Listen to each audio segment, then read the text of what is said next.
Choosing the perfect vacation destination in the United States can be a thrilling yet overwhelming task.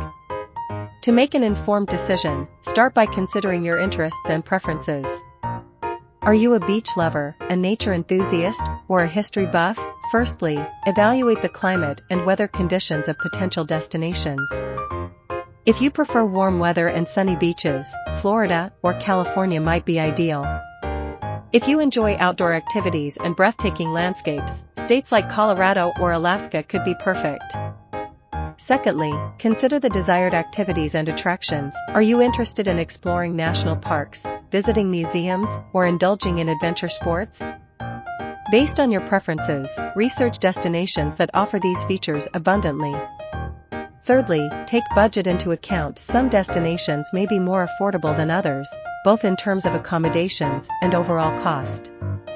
Make sure to compare prices of flights, accommodations, and activities to find a destination that suits your budget.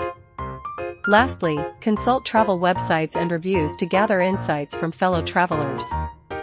They can provide valuable information about the pros and cons of different destinations, helping you make an informed decision.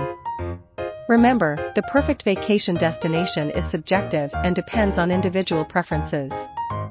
By considering climate, activities, budget, and fellow travelers' experiences, you can select the ideal destination and embark on a memorable vacation in the United States.